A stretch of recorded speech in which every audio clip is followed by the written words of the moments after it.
the greatest 3 weeks of the year are upon us. March Madness. I hope everybody is super excited. That's a line from Angel Cake Entertainment.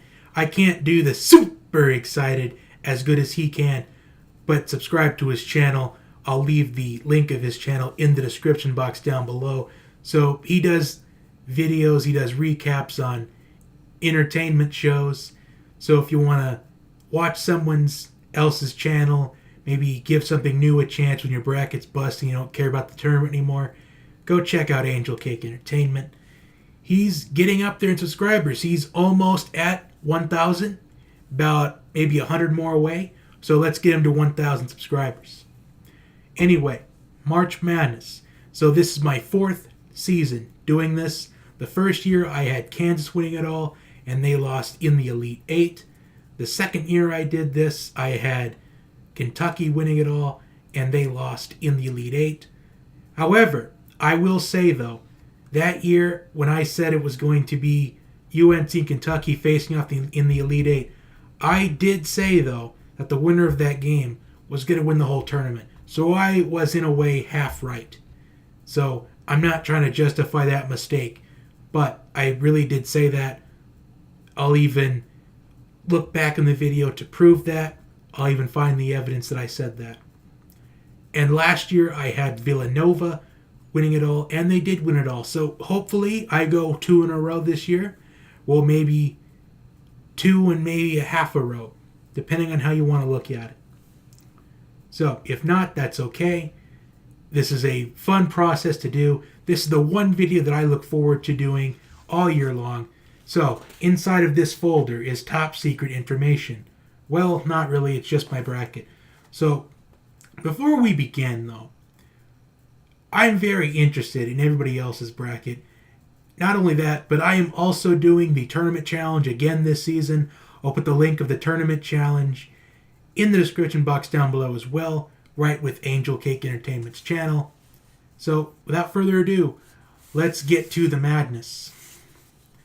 So the first thing I want to cover is the first 4, although I really don't think it matters that much as far as the first 4 is concerned, but I still have to talk about it.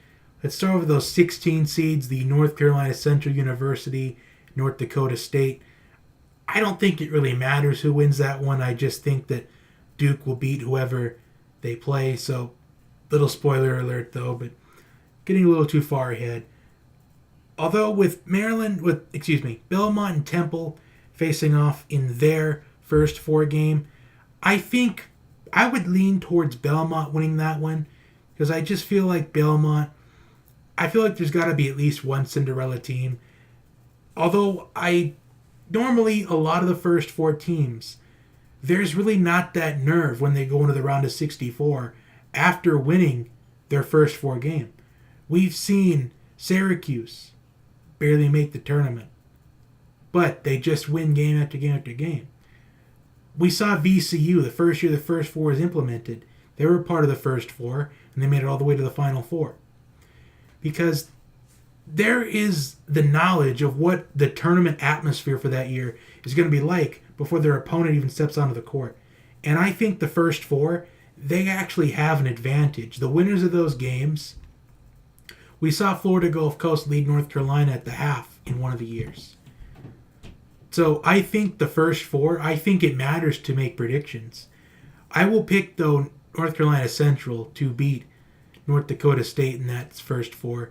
Also, I think it's Prairie View A&M and like Friar Dickinson University. I don't know who to pick there, but I'll go with FDU just to be random. And Arizona State and St. John's. I'm going to pick Arizona State in that one. I think it's going to be a close one, but I just think that Arizona State just has a small edge. I really don't know what the edge is, but really there's no such thing as edges in March Madness. So I kind of just picked the first 4 randomly. Although there usually is that one first 4 team that pulls off a first round upset. But we'll see what I have here. Now, if anything shows in March Madness, see, the thing that's unique about this year is this is the first year that there is no guarantee to fall back on. Last year we had Virginia, the number one overall seed, lose in the first round to UMBC. So there's no guarantees anymore. Now that we've had a 16th seed beat a 1 seed, there's nothing guaranteed anymore. This is a very unique year in March Madness, and I feel like maybe picking a lot of low seeds is going to be beneficial because nobody knows what to expect anymore since nothing's guaranteed anymore. So this is a very unique year for filling out the bracket. So I've talked long enough about this. Let's get on to my picks. So first off, Duke and the winner of North Carolina Central and North Dakota State. I'm picking Duke. VCU and UCF. Now this is what I think is going to be the best 8-9 matchup. I think the winner of this game, I think this is one of those games that's going to come down to the wire. Because a lot of the games in the first round come down to the wire. You see teams like Michigan, or maybe North Carolina, or maybe Kansas. A lot of the games in the first round are very close. And this is going to be one where I think it's going to be a buzzer beater. And I think UCF wins on a buzzer beater in this one. 8-9s are crapshoots, but I think this is a buzzer beater game. Next we have Mississippi State and Liberty. And like I said, I'm picking a lot of upsets this year. I've really got nothing to lose. And this is one of my upsets. I think Liberty will upset Mississippi State because I feel like you always got to pick a 12 or a 5. And this is one of them. Little spoiler. Virginia Tech and St. Louis, the 4-13. I like Virginia Tech, although I think this could actually be an upset. This is a game where it wouldn't surprise me if we saw an upset here. I think Virginia Tech, this is one of those games where Virginia Tech wins very close. I think it's only going to be maybe 4 or 5 points at the very most. Like I said, a bunch of these games in the first round are very close. Next we have Maryland and the winner of the Belmont and Temple play-in game, which I've already said it's Belmont. And I think Maryland, I think that either a first 4 team, especially like whoever comes out of the 11s or the 12 or whatever they do it as, they either pull off an upset or they get blown out. And this is probably one of those situations where they get blown out. I'm going to take the Terrapins. Next we have LSU and Yale. And I have nothing to lose. There's really, nobody has anything to lose with making the brackets. And I'm going big this year. I'm going to take Yale to pull off the upset over LSU. And of course, now that I did it, LSU is going to win by 34 points. So kind of just take this information and do what you want with it. But I'm going to pick Yale because I feel like I have to pick an upset. I just have a feeling that a 14 will beat a 3 this year, and I'm just hoping that I'm using a 1 in 4 chance, and hopefully my 1 is the correct one. So I'm going to pick Yale to pull off the upset over LSU. Next we have Louisville and Minnesota, and this is going to be very interesting. Rick Pitino's former team is going against his brother, and I'm going to pick Louisville. I just don't know what to expect out of Minnesota. The ACC and the Big Ten, they're always stacked in college basketball. But I think this is an ACC favored. I think this favors the ACC side. Minnesota's last time on the court, they got blown out by Michigan in the Big Ten tournament. And I think that's in the back of Minnesota's mind. Although if Minnesota regroups, they could pull off the upset. But I've got to pick Louisville. Next we have Michigan State and Bradley. And Bradley's in the tournament because they made a huge comeback in the second half of their conference championship game. And I'm going to pick Michigan State. I think this could easily be close as well. Like I've been saying, this is a very unique year for March Madness. There's no guarantees anymore. Nothing's for certain anymore. And I'm going with Michigan State. Next, we're going on to the west side of the bracket. Gonzaga and the winner of the 16th seed playing game between FDU and Prairie View A&M. I'm going to pick Gonzaga. Really not much to it, although you never know anymore. Any given night. Next, we have Syracuse and Baylor in the 8-9. And Syracuse, they seem to not look good going into the tournament. but they end up winning a game or two. And I think we're going to have that exact same situation again. I'm going to pick Syracuse to beat Baylor. The 5-12, Marquette versus Murray State. And Murray State was a 12 seed last year, but they got blown up by West Virginia. They kept it competitive for as long as they could. But Marquette is just kind of freezing cold going into this tournament. And I think Murray State is going to pull off the upset. I think this is one of the upsets that takes place. I'm more confident in Murray State over Marquette than I am Liberty over Mississippi State. So moving on to the 4-13, Florida State versus Florida State the 4th seed and Vermont the 13th seed. And Florida State, they made a run last year to the Elite Eight. However, I just like Vermont's momentum. I think we're going to see a 13-4 upset as well. And I'm just hoping that this is this is an upset that I can land on. And I'm going to take Vermont. I think this is going to be a very close game from start to finish. But I think Vermont will steal this one at the end. I think Vermont wins by 2 points. I think they may make the game-winning basket with about 3 seconds left. I think it's going to be that competitive a game.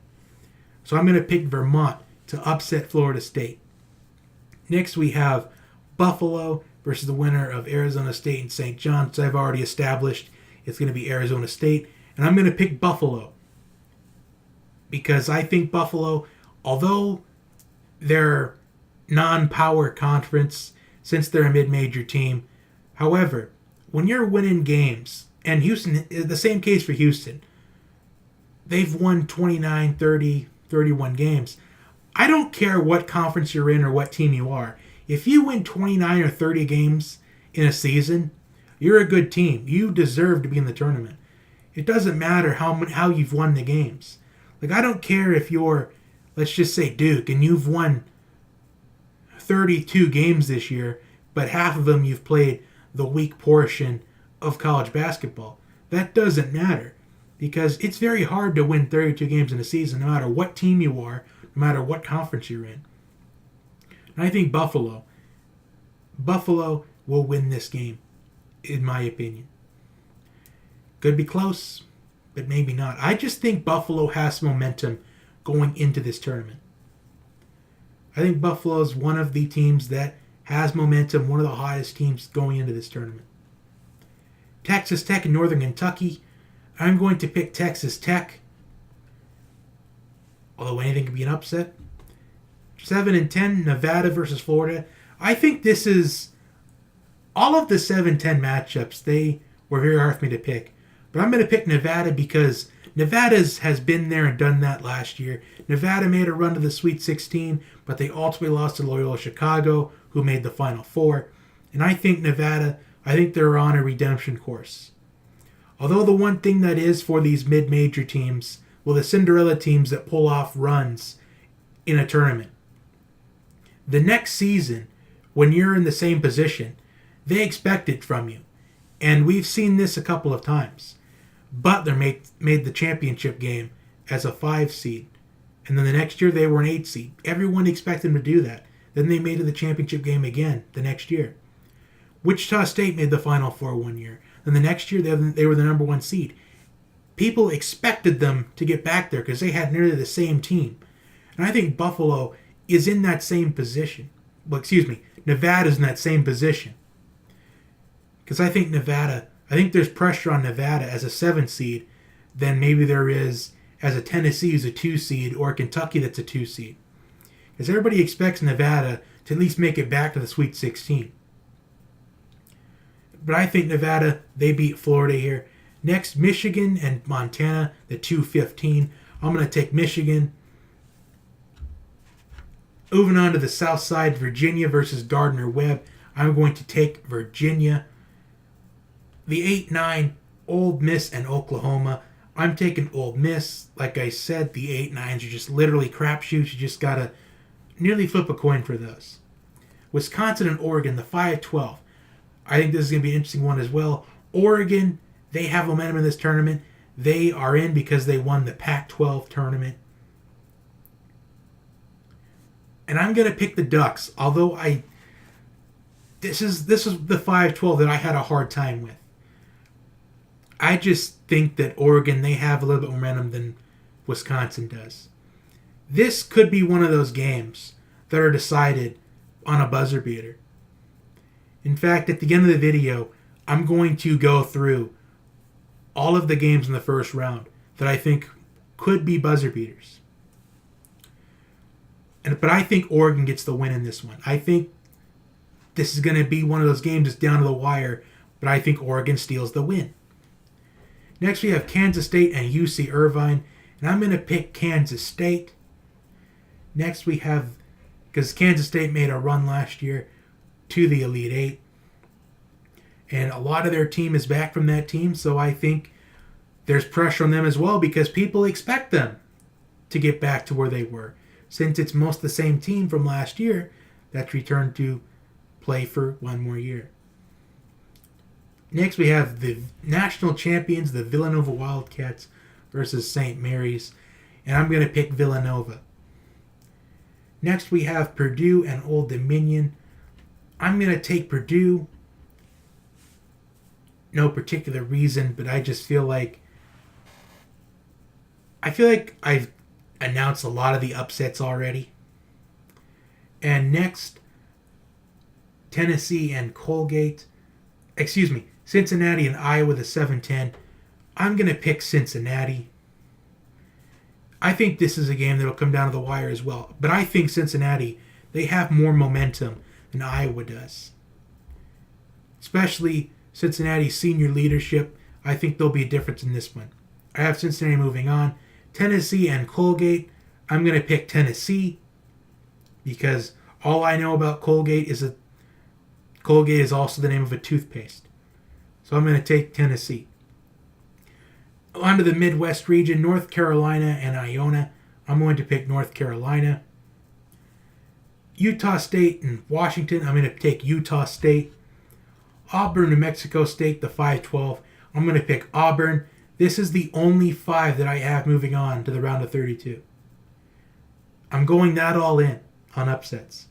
Kansas and Northeastern. I'm going with Kansas. Iowa State and Ohio State. I'm going to take Iowa State.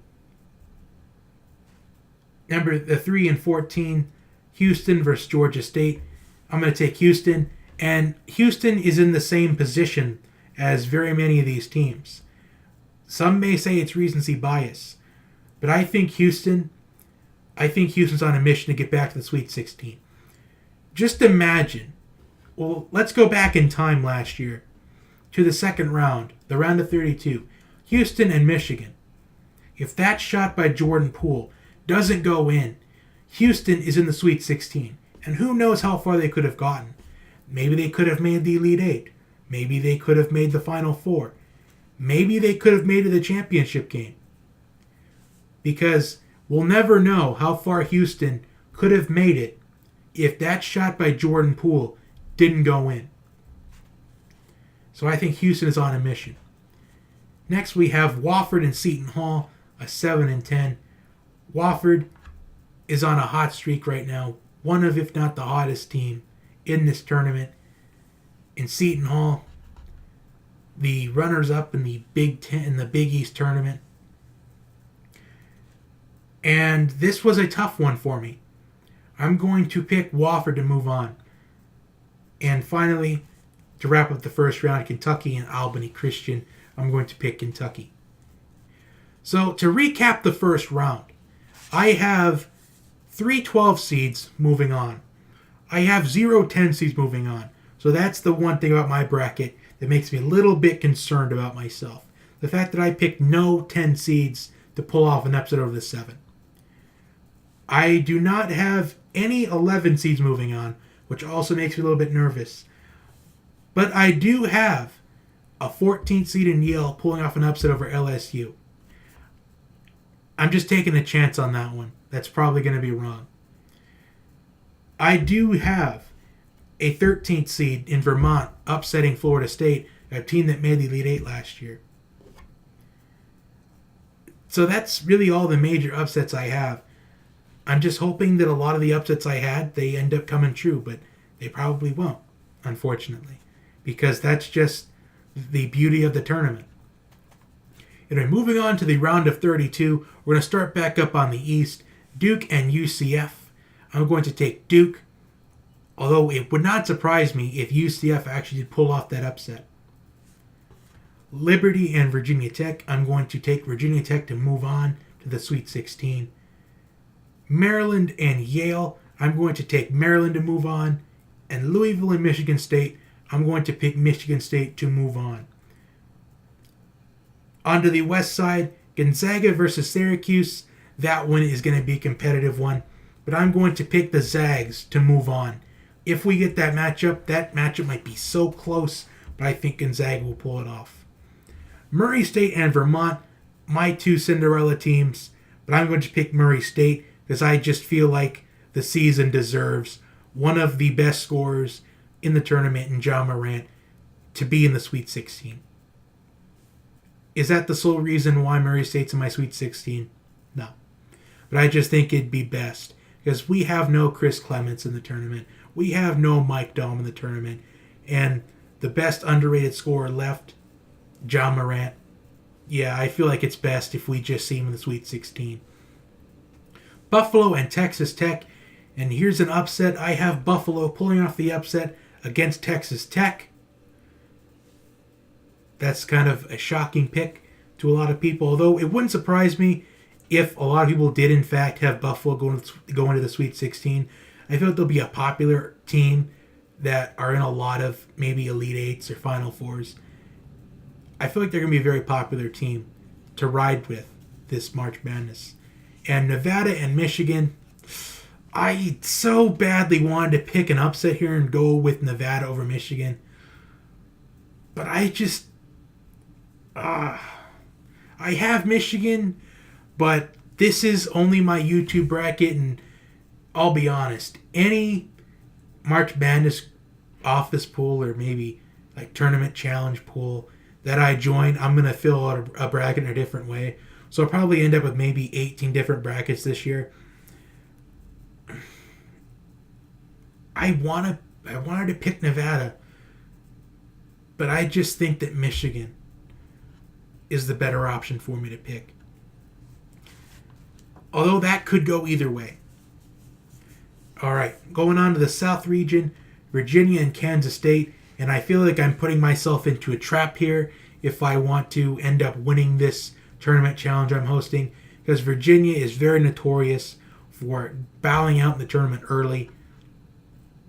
But I'm going to go with Virginia here. It wouldn't surprise me if Kansas State won, considering Virginia does not have a good tournament history. Moving on, we've got... Oh, crap. My bad. Little spoiler.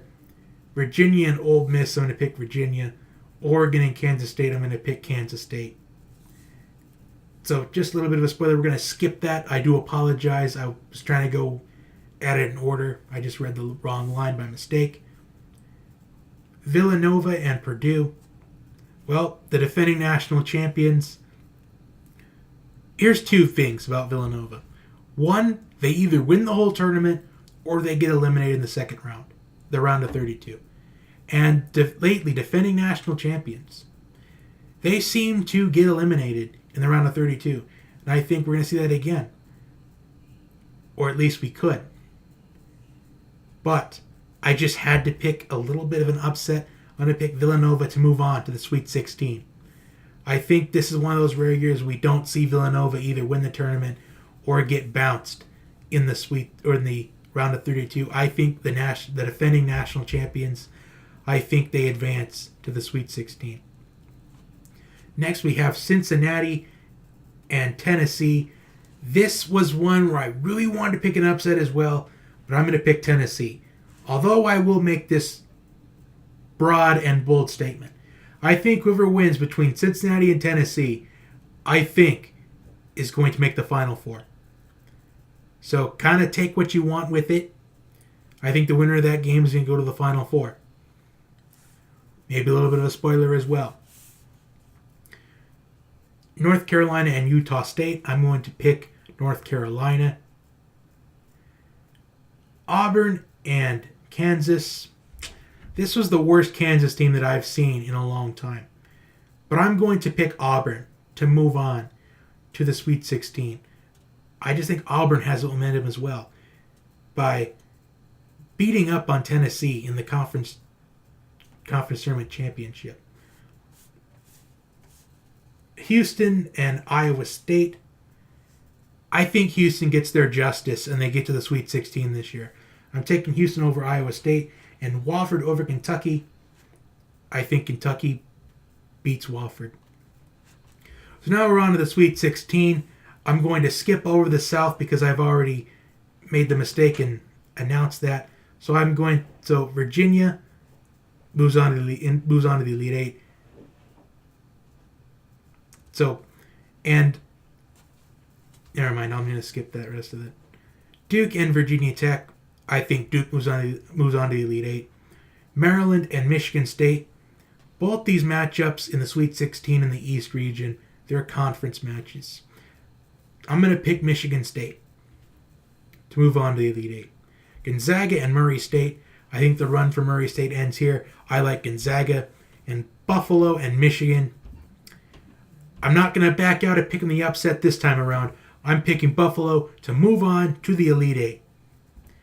And like I said, I like Virginia to pull off for Virginia to make it to the Elite Eight. They avoid the upset here. And Villanova and Tennessee, I'm going to pick Tennessee to beat Villanova.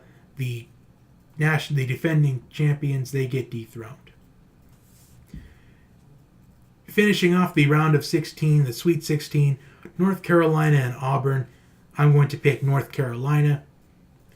Houston and Kentucky, I think the run for Houston ends here. I'm going to take Kentucky. So now we have my Elite Eight. And what I find that's a little bit strange is the thing that I'm also worried about. So based off of my bracket so far, I have quite a bit of upsets happening. But then eventually, I have it going back to status quo as I have 7 of the top 8 seeds in the Elite Eight. I think this is the year, this is going to be the type of years where we're going to see a lot of upsets in the beginning, but then it's going to be status quo towards the end. So on to the Elite Eight, Duke and Michigan State. I have Michigan State pulling off the upset and advancing to the Final Four. Gonzaga and Buffalo. I think the run for Buffalo ends here. I like Gonzaga to win and move on to the Final Four. Virginia and Tennessee. I like Tennessee pulling off the upset over Virginia and having the Volunteers moving on to the Final Four. And in the Midwest region, North Carolina and Kentucky. The 1 seed and the 2 seed. Honestly, it's so strange because just 2 seasons ago, we had these 2 teams pair up in the Elite Eight as a 1 and 2 seed. Pretty strange seeing that again. But I think North Carolina wins this one. So now we're at my Final Four. I have Michigan State representing the East bracket, Gonzaga representing the West bracket, Tennessee representing the South bracket, and North Carolina representing the Midwest bracket. So, moving on to the Final Four. Michigan State and Gonzaga, and Tennessee versus North Carolina. That's my Final Four. Moving on, between Michigan State and Gonzaga, moving on to the national championship game, I have Michigan State moving on to the championship game. And joining them, between Tennessee and North Carolina, I have the North Carolina Tar Heels. And finally, we are at the point. We are at the championship game. The Michigan State Spartans and the North Carolina Tar Heels. Winning the national championship, winning the whole tournament, I have the Michigan State Spartans. So what I find interesting about my bracket, I found that I have a lot of upsets. I found that what I'm very worried about is not having any 10 seeds or 11 seeds making it to the second round. I also am worried that I have a lot of ones and a lot of twos. Because in the past handful of years, a 2 seed has been eliminated in the second round or earlier. So that's something I'm worried about as well. I'm proud of my bracket. I think Michigan State and North Carolina, I feel like when those two teams are at their best, especially North Carolina, I feel like North Carolina, when they're at their best, I think they're the best team in college basketball. But I think this is Michigan State's year to finally break out of the shadow. And I think the Spartans, they win this tournament. So comment your thoughts on my bracket down below. Actually, yeah, just comment who you have in your Final Four. I'm very interested. And also, comment who you think the Cinderella team is going to be. And also, comment on any games that you think are going to end in buzzer beaters. And I did promise that at the end of the video, I would go through some games that I think will end in a buzzer beater. So here we go. I think VCU and UCF ends in a buzzer beater.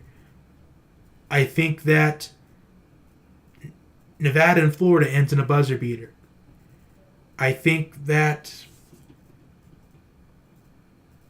Wofford and Seton Hall can end in a buzzer beater. I think Wisconsin and Oregon can end in a buzzer beater. I think Cincinnati and Iowa can end on a buzzer beater.